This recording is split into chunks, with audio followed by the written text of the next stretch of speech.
And Juan Pablo Montoya there in 6th, and you have to feel that those 26 points will be the last that he scores in Formula One, now that he's committed to Nascar for next season and effectively parted company with Mclaren. Ted Kravitz looks at the talent and personality that Formula One has lost.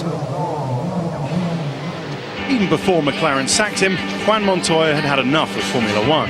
And though the financial rewards are less in NASCAR, Montoya's come to appreciate that cash can't buy you happiness. It's not whether you're making, how many millions you're making or how much money you're making. It's a matter of 3 years down the line, are you going to be excited what you're doing or not? And I think 3 years down the line, when I look at my career, I'll be a lot happier here. I don't think if you're going to be happy getting more money and be miserable all day. One of the things that really attract me, that my family is welcome and I'm welcome, and it's exciting. It's racing where you can bring your family, they can be in your motorhome. I'd rather move my career here and have great success here and work with Chip and have a lot of fun than being there and not enjoy it. No disrespect. It's how hard is to pass a car in Formula One. If you pass it and you touch wheels, then you're an animal. There's been a mixed reaction to the loss of Montoya in the F1 paddock, but at least the NASCAR series has just gained one more viewer. I actually watched it last night. He's not racing in it yet. Yeah, I know he's not, but I'm just trying to understand it a little bit. But he's gonna, I think he's going to find it quite tough actually. It's very different.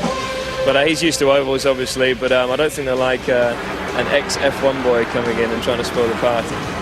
What you do in NASCAR, what is exciting there? I can't see that running around in ovals and having, I don't know how heavy these cars are, but heavy, very low, I would say developed car to drive compared to Formula One car. I don't see the challenge. I think it's great.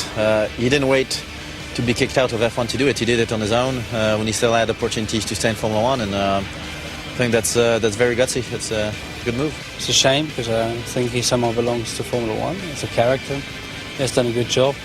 Was a bit unlucky in the last year, I guess, and this year especially. It's a bit of a shame. I think he deserved better. I mean, not because he was close, but for his what he has done to Formula One and to the teams, I think he deserved better. How do you feel about losing your teammate in the middle of a season? It's nothing to do with me, so.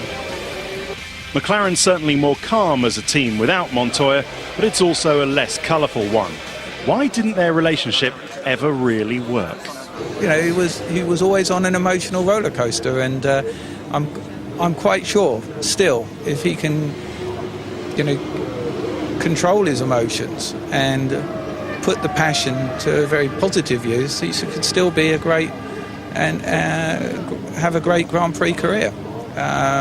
Maybe that's possible, but obviously he's chosen to go down a different path, and history will probably never demonstrate whether he ever realised his full potential. And what it does do is loosen up the driver possibilities here at McLaren for the likes of Lewis Hamilton and Gary Paffett. Now, I know that you and Martin act on behalf of Gary, but you must feel that he's getting that bit closer to Formula One now. He is getting closer to Formula One, definitely, Steve. He's now a reserve driver at McLaren as Pedro De La Rosa has gone into the race seat, departed by Montoya.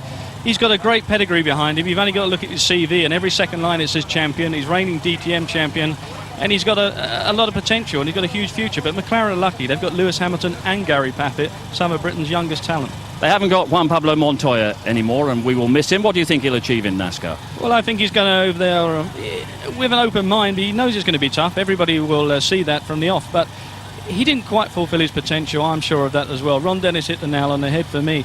Fantastic driver, great car control, great character, but never gave 100% commitment. And even though he won Grand Prix, that showed the ability of him, but you never quite put everything together to look at a championship. And that's a big loss to him, I think, and to Formula One. OK, Mark, thanks very much.